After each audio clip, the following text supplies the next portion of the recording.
पीठ में होने वाला दर्द एक काफ़ी कॉमन समस्या है। दुनिया में बहुत ज़्यादा लोग इससे पीड़ित होते हैं।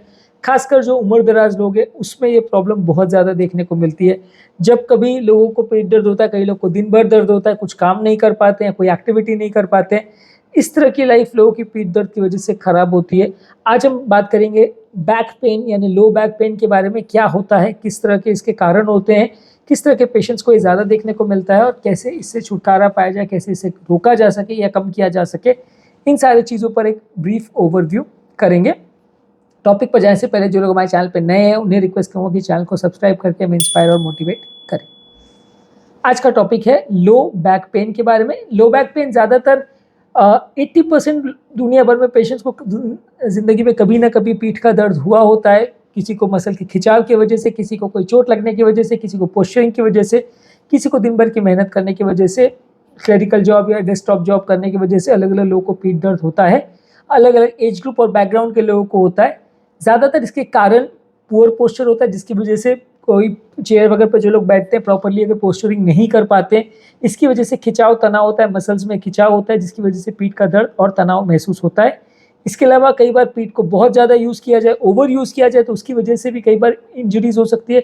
बहुत ज़्यादा वजन उठाने की वजह से, बहुत ज़्यादा बेंड करने की वजह से, बहुत ज़्यादा मसल में खिंचाव तनाव होने की वजह से भी पीठ दर्द हो सकता है। इसके अलावा कई बार कोई डिस्क वगैरह जो है कमर में जो जिसके बीच में से स्पाइनल कॉर्ड जाती है, उसके चारों ओर वर्टिब्रल कॉलम रहता है। ये वर्टिब्रल कॉलम में वर्टिब्रा को सेपरेट करने के लिए या एक दूसरे से अलग करने के लिए इंटरवर्टिब्रल डिस्क होती है।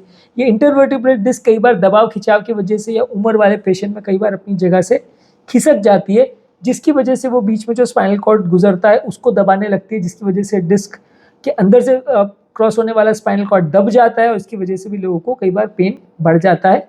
इसके अलावा कई बार उम्र के साथ जो स्पाइनल कॉर्ड की जगह है जिसके बीच में से स्पाइनल कॉर्ड जाता है इंटरवर्टिब्रल कॉलम में, वहाँ पे कई बार इतना दबाव उत्पन्न हो जाता है, इसको स्पाइनल स्टेनोसिस बोलते हैं, जिसकी वजह से जो स्पाइनल कॉर्ड है वो दबने लगता है। इसके अलावा आर्थराइटिस के पेशेंट में भी ऐसा हो सकता है। आर्थराइटिस के पेशेंट में भी स्पाइनल कॉर्ड का आर्थराइटिस होने की वजह से जो बीच के जॉइंट्स है वो फिक्स हो जाते हैं, मूव नहीं कर पाते, इसकी वजह से भी पेन होता है। स्पॉन्डाइलोलिस्थेसिस भी एक बीमारी है जिसमें एक वर्टिब्रा जो है अपनी जगह से खिसक करके दूसरी वर्टिब्रा के ऊपर चला जाता है या एक वर्टिब्रा के ऊपर से थोड़ा सा वो अपनी पोजीशन चेंज कर लेता है, जिसकी वजह से दूसरी वर्टिब्रा पर से उसकी पोजीशन हट जाती है, वो स्पाइनल कॉर्ड को दबाने लगता है, जिसकी वजह से दर्द होता है। एक कॉमन कंडीशन है जिसे लोग सियाटिका बोलते हैं। इसमें सियाटिक नर्व पे हड्डी का कंप्रेशन कई बार पड़ता है, जिसकी वजह से लोग को डिस्कम्फर्ट और पेन होता है। ज़्यादातर ये लो बैक पेन या जो डिस्क का प्रॉब्लम है उसके कॉमन सिम्टम्स देखिए कमर का दर्द ही है। ज़्यादातर ये शार्प पेन होता है या कई बार डल पेन होता है, कई बार झपक झपक के होने वाला दर्द होता है, कंटिन्यूस जगह में दर्द होता रहता है, कई बार पाँव की तरफ भी ये रेडिएट होता है। कई बार पीठ में अकड़न होती है, जकड़न होती है, स्टिफनेस होती है, जिसकी वजह से दिन भर आप मूव नहीं कर पाते और ये सबसे ज़्यादा स्टिफनेस जो होती है वो मॉर्निंग के टाइम्स में देखने को मिलती है। सुबह उठते ये जोड़ ज़्यादा स्टिफ हो जाते हैं। इसके अलावा व्यक्ति की मोबिलिटी कॉम्प्रोमाइज़ हो जाती है, जिसकी वजह से वो कोई सामान नहीं उठा पाता, बेंड नहीं कर पाता, कुछ वजन नहीं उठा पाता, कमर को बेंड या ट्विस्ट नहीं कर पाता। इसके अलावा कई बार हाथ पाँव में कई बार सुन्नपना हो सकता है, पाँव की नसें सुन्न हो सकती है। इसके अलावा पाँव में कई बार झुनझुनी भी हो सकती है, जो कि नर्व के कंप्रेशन की वजह से होती है। और बहुत ज़्यादा अगर नर्व का कंप्रेशन हो जाए तो पाँव में कई बार इतनी कमज़ोरी भी हो सकती है, जिसकी वजह से पाँव कमज़ोर हो जाए, चलने फिरने में बैलेंस न बने, आदमी गिर जाए, ये सब सिम्टम्स भी हो सकते हैं। इसको डायग्नोज कैसे करते हैं? ज़्यादातर हिस्ट्री के बेसिस पे एक इंपॉर्टेंट आपको मिल जाता है कि पेशेंट को क्या प्रॉब्लम है। हिस्ट्री के साथ जो एसोसिएटेड कंडीशन है उसके बेसिस पे आप डायग्नोज कर सकते हैं। और इसके अलावा फिर अगर ज़्यादा प्रॉब्लम लगे तो आप एक्सरे कर सकते हैं, वहाँ का सीटी स्कैन कर सकते हैं, या बेस्ट है कि आप एमआरआई स्कैन कर सकते हैं। उसमें कौन सी वर्टिब्रा का शेप कैसा है, वो कितना चेंज हुआ है और कितना नर्व को कंप्रेस कर रहा है, वो सारी चीज़ें दिख जाती है, किस लेवल पे कितना कंप्रेशन है, और फिजियोथेरेपी या ट्रीटमेंट से भी कितना फ़ायदा हुआ ये भी पता चल जाता है। अब बात करेंगे इसका ट्रीटमेंट कैसा करेंगे। ट्रीटमेंट करने के लिए देखिए दर्द है तो दर्द कम करने की दवा देनी पड़ेगी। बहुत ज़्यादा पेन किलर्स अगर देते हैं तो वो नुकसान करती है। ज़्यादातर पेन किलर्स का प्रॉब्लम ये है कि 4 से 6 घंटे असर करती है और जब उनका असर चला जाता है तो वापस दर्द लोगों को आने लगता है। तो उसकी वजह से कई बार लोग को सिवियर बार बार दर्द होता है, पेन किलर मेडिसिन लेते रहते हैं, उससे लिवर किडनी पर हार्ट पर सब बुरा असर पड़ने लगता है, सिस्टम्स फेल होने लगते हैं, तो ये नुकसानदायक है। इसलिए बहुत ज़्यादा पेन किलर्स नहीं लेने चाहिए।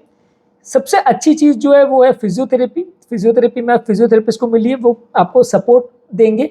कमर में बांधने के लिए कोई सपोर्ट चीज़ें देंगे जिससे आप अपने कमर पर अगर पट्टे की जैसे बांध लेते हैं तो उससे आपको कंटिन्यूस हड्डी को सपोर्ट मिलेगा, हड्डी खिसेगी नहीं, अपनी जगह से मूव नहीं करेगी, जिसकी वजह से आपको बार बार पेन का एहसास नहीं होगा। कंपेरेटिवली उसमें मूवमेंट कम होने की वजह से पेन, स्टिफनेस और मसल का खिंचाव तनाव कम होगा।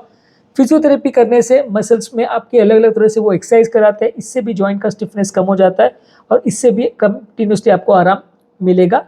इसके अलावा आप हीट और कोल्ड थेरेपी कर सकते हो। हीट थेरेपी में क्या है, उस एरिया की हॉट वाटर बॉटल या गर्म पानी में तौलिया को रख के या इस तरह की कोई चीज़ों से आप वहाँ पे सिकाई करते हैं, जिससे वहाँ का ब्लड फ्लो इंप्रूव होता है, वहाँ की मसल्स रिलैक्स होती हैं। इसके अलावा आप बर्फ़ से या आइस पैक से वहाँ सिकाई भी कर सकते हैं, तो इससे आपको थोड़ा सा वहाँ पे पेन कंपेरेटिवली कम हो जाएगा, सूजन कंपेरेटिवली कम हो जाएगी। कायरोप्रैक्टिक थेरेपी है जिसमें अलग अलग स्पाइनल मूवमेंट्स करके एक तरह से स्पाइनल मूवमेंट और मोबिलिटी को इम्प्रोवाइज करते हैं।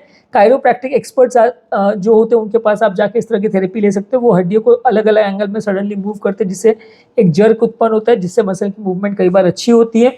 इसके अलावा एक्यूपंक्चर थेरेपी अवेलेबल है। एक्यूपंक्चर थेरेपी में उस एरिया में छोटे छोटे नीडल्स इंसर्ट करते हैं, जिसकी वजह से एक वो एरिया का ब्लड सप्लाई इंप्रूव होता है, वो एरिया का मेटाबॉलिज्म इंप्रूव होता है, जिससे भी पेन कई बार कम हो जाता है।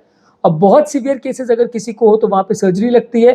सर्जरी में क्या है, जो नस दब रही है उसको प्रॉपर्ली मैनेज किया जाता है, वो नर्व के पास जो हड्डी आ रही है उसको हटाया जाता है, हड्डी को काट के अलग किया जाता है, हड्डी को स्ट्रेंथन भी किया जा सकता है, हड्डी को सपोर्ट दिया जा सकता है, वहाँ हड्डी को फ्यूजन भी किया जा सकता है ताकि मूवमेंट ना हो, ताकि कंपेरेटिवली हड्डियाँ आपके नर्व्स को कंप्रेस नहीं करने पड़े। लेकिन यूजली नर्व का कंप्रेशन बहुत ज़्यादा सीवियर हो तो ही थेरेपी देना चाहिए, अदरवाइज थेरेपी देने का कोई ज़्यादा मतलब नहीं है।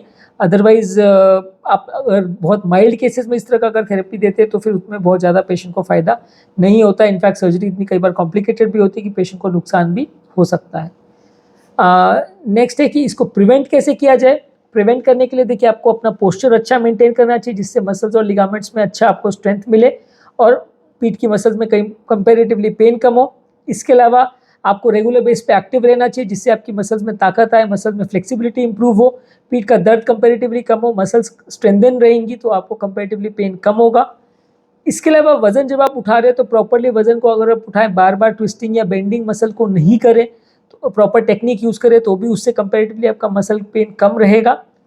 और अगर आपको वो एरिया में बहुत ज़्यादा स्ट्रेस हो रहा है, लो बैक पेन हो रहा है, जिसकी वजह से पेन या डिस्कम्फर्ट हो रहा है, तो रिलैक्सेशन टेक्निक्स आप कर सकते हैं, जैसे डीप ब्रीदिंग एक्सरसाइज है, योगा, मेडिटेशन, प्राणायाम, इस तरह की चीज़ें भी आप कर सकते हैं, तो इससे भी आपको कुछ हद तक रिलीफ मिलेगा। तो आज के टॉपिक में हमने बात की अगर किसी को लो बैक पेन हो तो उसके क्या कारण होते हैं, कैसे डायग्नोज करते हैं, कैसे ट्रीट करते हैं और किस पेशेंट्स में अग्रेसिव ट्रीटमेंट करना पड़ता है और कहाँ आपको सर्जरी की ज़रूरत पड़ती है, प्लस इसको प्रिवेंट कैसे किया जाए, इस टॉपिक के बारे में बात की, क्योंकि ये काफ़ी कॉमन टॉपिक है, इसलिए ज़्यादातर काफ़ी लोगों के लिए यूज़फुल होना चाहिए।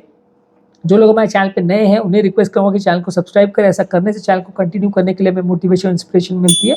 जो लोग बहुत लॉन्ग वीडियोज़ या लॉन्ग कंटेंट नहीं देखना चाहते हैं उनके लिए रेगुलर बेस पे हम यूट्यूब शॉर्ट्स अपलोड कर रहे हैं, जिसमें सारे टॉपिक का हम आपको ब्रीफ समरी देते हैं 1 मिनट में। इसको हम फेसबुक और इंस्टाग्राम में रील्स के फॉर्म में भी अपलोड करें, तो आप इसे देख सकते हैं। इससे अपने फ्रेंड्स, फैमिली और सोशल मीडिया ग्रुप्स में भी शेयर कर सकते हैं।